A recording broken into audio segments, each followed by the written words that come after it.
who do you want to be? And so many times people say, Vicky, I don't know who I am. And I'm like, oh, fantastic. This is going to be so fun because you will learn to appreciate the fact that you're never going to know who you are in 100% surety. It's not possible because as soon as you do, there's going to be a desire for expansion. It's how we're wired. Hi there. Welcome to Intuition, your success compass. I'm Vicky. Thank you for joining.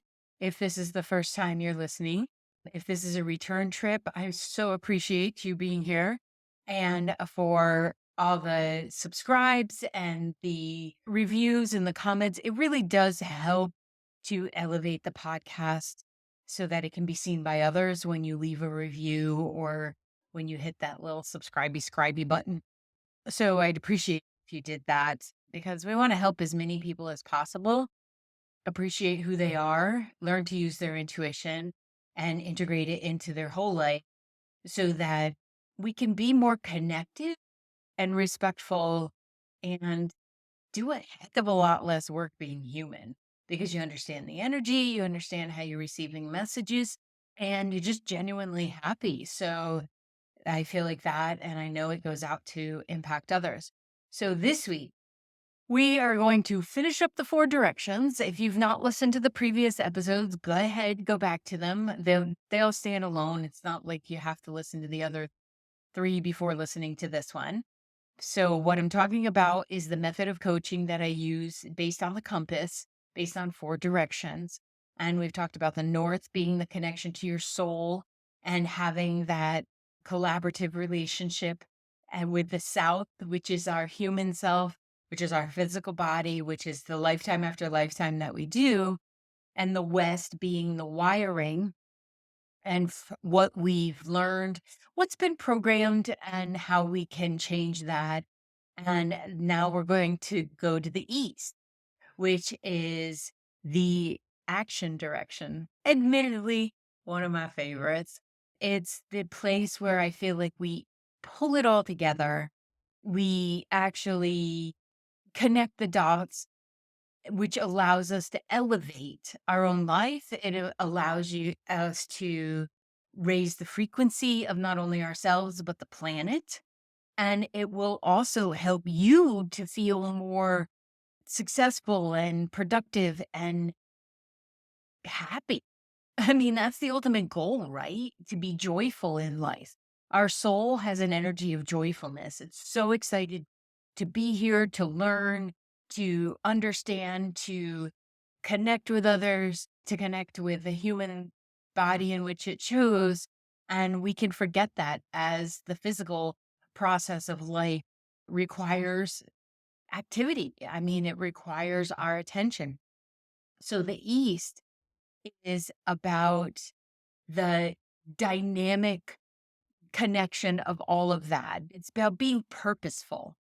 In the other areas, we're conscious and we may have some actions that we have to participate in order for life to move, in order for success to happen. In the East, it's where we hit the gas. Like where we actually get this thing moving. It's about being proactive and it's about being playful in your proactiveness so that taking initiative feels invigorating. It feels uh, proud. And it can be about being progress driven. I'm okay with that. I mean, progress of your soul is progress of all of you, and progress of your human self is progress to your soul. So the idea that you have to maybe put away any kind of drive that you have because there's something wrong with you if you have that, well, disregard that. And anybody who tells you that is likely dealing with their own insecurities or doubts within themselves. Getting the help on their own time. So in the East, what we're participating in is the knowing that life builds on itself. Okay. So just like building a muscle, sometimes we have to tear a little bit, repair, tear, repair, tear, repair. And it's about being able to execute what you've learned and put it into action. Be able to be like little kids. I love when they say, I did it. But being able to experience that and to feel like something happened because you put the effort in. And we are not here to be and have a life of ease. We are here to be in joy and to learn what ease is. But most of us are not going to learn that through having things handed to us. It doesn't work for muscles and it's not going to work for this brain muscle that you have. It is about being resilient.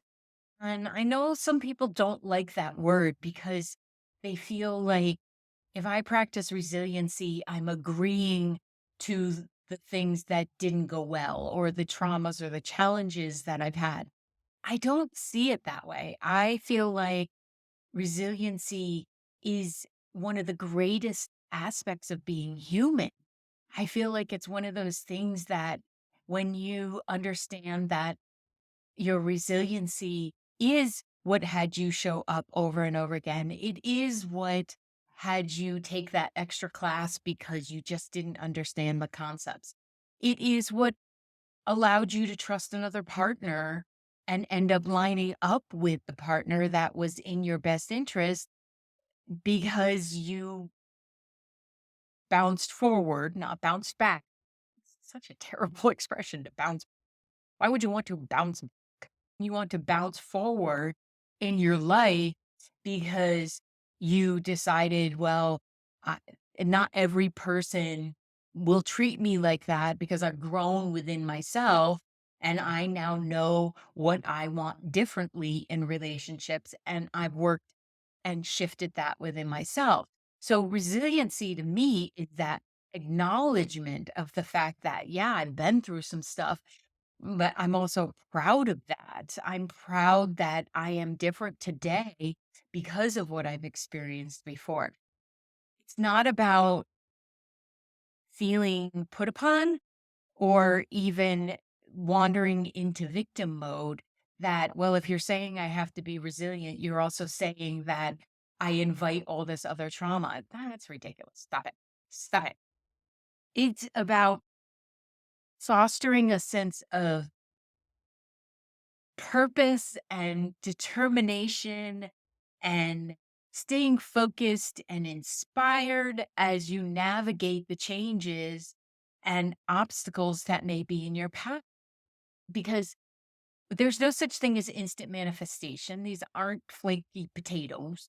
This isn't about experiencing in the exact moment what you would want because we would screw that up. Oh, that would be awful. Just think about that right now.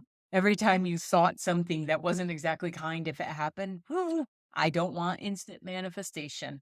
I don't even really like instant potatoes. So let's just take that out of here. But the E is where you get to build on everything that you've learned and you understand from your wiring. The West was the wiring and what we've learned and where we've been conditioned, of course, and what has been installed in our human computers and what we've brought forth from previous lifetimes. So the East, we've gotten all that knowledge over there, and you've downloaded your soul knowledge and you've incorporated your self strength and self surety. And none of this is at 100% of the time, by the way. That's not possible. And you understand that change is going to happen, and that's okay.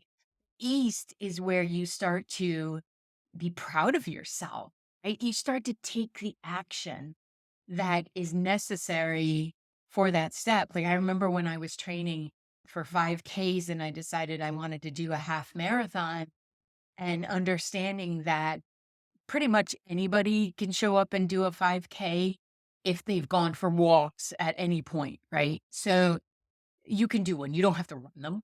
Not all of them have to be run. But I understood that a half marathon was going to require more of me distance, and I had to at least get to 7 or 8 miles under my belt before I could do the 13.1.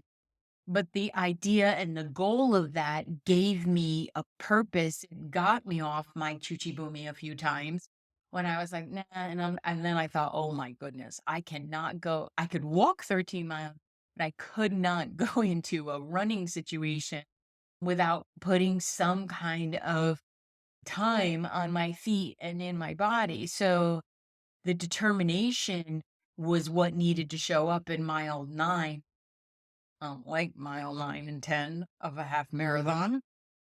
All 4 times I've done it, not at 9 and 10, I was like, "Peace out, Girl Scout, I'm done." And then you get past it, you do it's only once you get to 10, you start telling yourself it's only a 5K. The things we do to our brains. So, the East is the place where you can, um use that directional tool to begin having a proactive mindset to contribute and think about your future self. I'm doing this because my future self will love it, even if my now self is not feeling the thrill of it. And it allows you to step out of that proverbial comfort zone, right? Because the comfort zone actually can feel uncomfortable because you start to stagnate. You start to feel not so proud of yourself. So the East, you can think of as seizing the opportunity for growth and for, your own personal development. Like, who do you want to be? And so many times people say, Vicky, I don't know who I am. And I'm like, oh, fantastic. This is going to be so fun because you will learn to appreciate the fact that you're never going to know who you are in 100% surety. It's not possible because as soon as you do, there's going to be a desire for expansion. It's how we're wired. And the sooner you get good with that, the more fun you will have of being a human because you will start to empower yourself to take consistent action steps towards the goals that you have, the aspirations that are there, the heart wants, the joys that are there because you want something. The soul is always about expansion and experiencing and wanting things. It's okay to want things. It's not great to be materialistic, thinking that your value is in attaining those things. Not, it's not. You may be disappointed.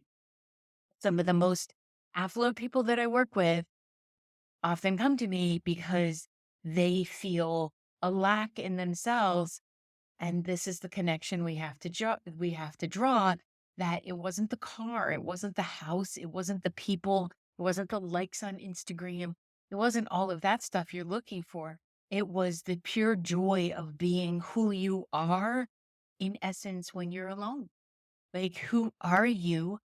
I love that song, "Who Are You When No One's Watching?" I want to know who you are when no one's watching, because that tells me who you really are. And that can be lonely to not know that. So the East is where you get to practice all of these things. And you also get the feedback of it. Be like, yeah, I did that. I did put my laundry away the same day that I washed it. I did take the stuff out to recycling. These things matter. These things matter. Like, I can be someone who's like, I'll get that later. And since practicing this East mindset, I take care of things immediately. And I do celebrate. I do a high five to myself. I do a happy dance. And because if you celebrate the small things, they're not small things. They are the building blocks to navigating this human experience with success, joy, happiness, love, and accomplishment. So it gives you embracing the East as a directional tool. It it encourages you to connect with what might be a true passion or something that lights you up. It aligns your actions with your authentic self. Because I want, like, that's just talk. It has to be followed up with action. We are human beings, but we are also human doings. And there's a sense of accomplishment and fulfillment and satisfaction when you connect all these dots. And it can be ridiculously hard to find your passion. And I actually don't believe it in the form that it's been presented to us in like a selling way. Find your passion. When you know yourself, when you take the time to do some of these self reflective processes and getting to know who you are in your truest self, in your quiet time, in your nobody's watching time. When you know that, the things that we refer to as passions will show up, and hopefully you'll have a plethora of them. And one day it might be perfecting your non bread. I have an amazing gluten free recipe if anybody's interested in that. It comes from Loopy Whisk is her name on, I think it's loopywhisk.com even, if you're looking for some great gluten-free recipes. A little divergence there, but it might be cooking one day. It may be um that you get fixated about learning how to stretch your hip flexors and you don't really know why, except that we sit too much and we need to do that. And then you learn that's preventative because it's going to help your joint. And then you go on a hike and you realize this was not even hard. It may be that you're reading a book about bird watching. You're kind of amazed that that happens, but fair warning, it shows up in your 40s. Just go with it. You'll love it. And then you go on a date and the person that you're there with confesses that he absolutely loves bird watching. And you're like, "I'm not going to believe this, but I just bought a book and I've been reading about it." So the passions are going to show up at different times in our life. I don't believe it's about finding one and sticking with it. I think we get lit up, we learn, and then maybe we move on. And this explains why my buddy Lindsay has about 80 different craft ideas going on at once. Lindsay, are we above 80? You'll have to let me know. The East also provides an effective framework for time management and prioritization and just helping you identify what's the most important thing at this time. Like, what's the most important task? And what is going to take focused attention to make progress on? And what might not be focused. Maybe you're matching socks. You can certainly watch something on Netflix while you're matching socks. It's fine. You can do that. But the East, in its action oriented place and taking into consideration all the other directions, it creates a container of sorts so that you begin to understand what exactly is my priority right here, right now.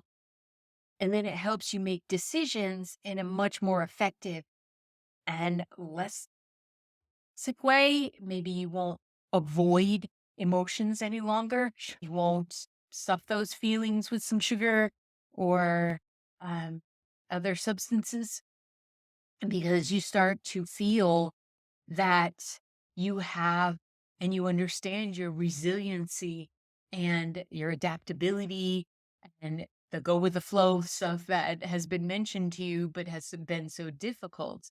Some of this takes practice. And then mm, the part that I actually get joy out of, and I think this is because of the coaching profession I'm in, is by using the East as a tool, you create a sense of accountability and responsibility for your own success. No one is coming to save you. There is no knight on a horse. There is no overnight success thing that's going to happen. There is no one stepping in that's going to write that blank check. And if they are, you need to question their motives. Like, why are they doing this? Um, And if someone shows up to invest in you, fantastic, but you need to be clear about what that relationship is. And if this is a parent that's just writing a blank check, you need to look at codependency there, my friend. So with accountability and responsibility for your own success, and quite literally taking ownership of your actions, and then seeing the desired outcomes happen, there is no drug that's going to touch that. There's no amount of sugar, there's no amount of retail therapy that is going to touch the frequency of success within yourself for something you did, you put effort into. And that's why people hire me. I'm accountability until they know how to feel accountable to themselves. And once they feel that and they begin to practice that and they realize, ooh, this feels really good. I want more of them. And you find an ease about it. It's not about cracking the whip. I don't believe in that. I think when we're kind with ourselves and we actually learn to flow with energy, more gets done anyway. So there's actually no need for cracking the whip. You realize 24 hours is plenty of time to get things accomplished and to relax and to really enjoy your life. So when I'm coaching in the ease, I take a completely holistic approach. It's a whole being.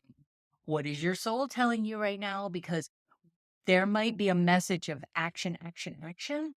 And yet your soul is like, I don't know if that's the right way to go. I don't know if this is in our best interest any longer. So it pays really to take a whole person approach. I get excited about this and then like so my diction goes out the window. And it encourages you to balance your actions across all the areas of your life, relationships, your health, career, spiritual connection, personal well-being, community service, how you are contributing to the world. All of this comes into place because you start believing in yourself and you recognize that it feels really good to accomplish. Hey there, fabulous souls. I wanted to take a minute and invite you to a live interactive session every Wednesday, 5 p.m. Eastern Standard Time on YouTube at Vicky Baird Coaching. I'll be answering questions, diving into thought-provoking discussions, and forming deep connections with each and every one of you in the time that allows. I believe the true connection happens when we come together, when we share our thoughts, and then we can inspire one another. I know I live well by example and to mentor up, and that's what I'd like to create. This event is a golden opportunity for us to connect on a personal level and create some memories. Whether you're a fan of my podcast or someone curious to learn more, this live event is for you. It's a space where we can share ideas, explore new perspectives, and grow together with respect and humor. Save the date and join me Wednesdays at 5 p.m. at Vicky Baird Coaching on YouTube, and let's create an unforgettable experience filled with laughter, insights, and genuine connection. I'll see you there. So if I'm talking with someone and I say, okay, how are you moving your body this week? Where is that going to show up? And they're like, every day this week, I'm going to walk 3 miles. I hold it, hold it, hold it. We can set the 3 miles. You obviously feel like you can do that. I believe you. Great. Let's do that. You can do that, right? About an hour of walking, you can handle that. However, we are not going to set it up at 7 days because that is not a holistic approach for the rest of your life. And it's likely not going to happen. And then you're just setting yourself up to beat yourself up. And that's not what we do in my coaching world. We set ourselves up for success and then we build on that success. So the accountability is, let's say, 2 times this week. And then when we meet, I say, how many times did you do it? You say, I did 3. Great. You say, I did 1. We look at why. What got in the way? What was so hard about moving those things off the treadmill? What was difficult about this week? Were there mitigating circumstances and it just didn't happen? Okay, fine. I don't deal in excuses, but we will look at what the blocking energy is so that we can move that out of the way. And then Again, we go to the forward thinking method and the mindset. How is this going to serve you? What is the walking going to do for you? And how are you going to feel when you accomplish it? I shared with a client last week. You've all heard me say, if you've listened more than once, how much I walk every day. I have to. Something I need to shake off the energy and to reboot and to be in my life and to be grounded. But there are times in my walk that I can do any level amount, right? I can do a mile and a quarter, I can do 2.5, and then I can do 3, and then there's a 4.5. And that I figured out, and it depends on how much time I have in my day and what I'm feeling like. Well, sometimes when I'm heading out that door, fully intending to do the 2.5 because I know I have 40 minutes, I can pound this out in 40 minutes, speedy little feet. Sometimes I have to pass by my house in order to get 2.5 miles in. And sometimes I have to play a trick with my brain because my head will say, you need to get in there and get this done before your next session. Or you said you wanted to accomplish this, get your butt in there and don't finish this 2.5 miles. Two's good enough. Let's just do that. And I have to pretend when I'm walking up to my house, there's a full view of the pond and the house you can see from the road. I have to pretend I don't live here. I will say, wow, the pond's looking good. Look, they mowed the lawn. Oh, I like that color house. Wow, the shed matches the house. The roof matches the house. Previous owners did that. We did, but I love it. And oh, what are they doing there? Oh, they got a basketball hoop. Like, I really do these things as I'm walking by. And as soon as I get 2 houses up, I'm good to go. It's only half a mile. Like, I'll do the other half a mile, and then I get to feel good about myself instead of thinking, yes, you really phoned it in there. That critic is going to be a part of your life for all of your life, but it doesn't have to show up every day.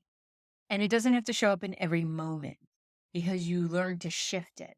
And when you think about the concept of east and action, one of the actions is shifting it. Well, sometimes I have to shift into fifth gear, motor on past the driveway so that the excusometer doesn't get flipped. And I just come on in the house. And there are some days where I get to the end. Maybe I was planning the three. Well, it's exactly a 5K, which is hysterical to me, but maybe I was planning that. And I just really feel okay if I do it or I don't. I might turn in the driveway and be done with it. It really pays to connect in the south with your body, in the north with your soul, in the west understanding the wiring, so that when you're in the east taking the action, you're not burdened by too much head chatter. It simply becomes a feeling and a tapping in method to see what's going on. So in the example of my walking, I can tell when it's an excuse. And I can tell when, no, I really am complete here. This is good. And maybe there's Mike and I work out a couple nights a week together. Maybe we're working out later and 2 miles is fine. I just needed to clear the day. I don't necessarily have to have it be my workout for today. So embracing the East really is about taking inspired action. Anything that comes from motivation, I feel is outwardly wired. So I always hear a cracking of a whip when somebody says, I need to get motivated. And I'm like, for whom? For whom? If we're taking inspired action, we're taking it from within ourselves. We are taking in spirit and we are taking it with breath. So if you're use motivation to get something done, just tap in and see if inspiration wouldn't be better, a better mode of transportation for yourself. Because I find when I'm working from inspired, that feels good. Oh, I can't wait to, um, I'm connected with my goals and I stay committed to them. And I've seen this in other people too. When they're beating themselves up, I come in with the soft energy to be like, I hear that and I hear it's important to you. And I am not going to let you crack a whip on yourself. We can set the intention and be what feels inspired action. And if you accomplish all those other things, Oh, I am going to celebrate you with you, sometimes to the embarrassment of people because I get really excited about your success. But you will carry inspired action easily, whereas something out of motivation often doesn't connect in the heart space.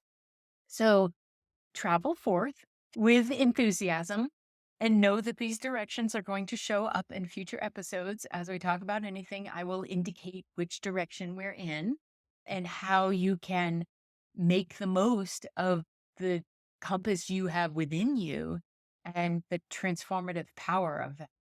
Because we need to get excited about our successes and we need to feel lit up about our own life. Because when you do that, there's a desire to experience more and to share with others so that you can see their happiness as well. And I call it my contact high. It's why I've never had to do drugs, because this is energy that's available to all of us. And yes, it takes a little bit of action. That's where the fun is, isn't it? I did it. Yay. So thank you so much for joining me in this episode. Keep an eye out for those lives. Don't have a set schedule for when they happen because the week changes. And I like to be in the flow of it and feel inspired when I log on. So keep an eye out for them. I hope you'll join me there. And I will see you in the next episode. Thank you for listening to this episode of Intuition, Your Success Compass. I appreciate you being here.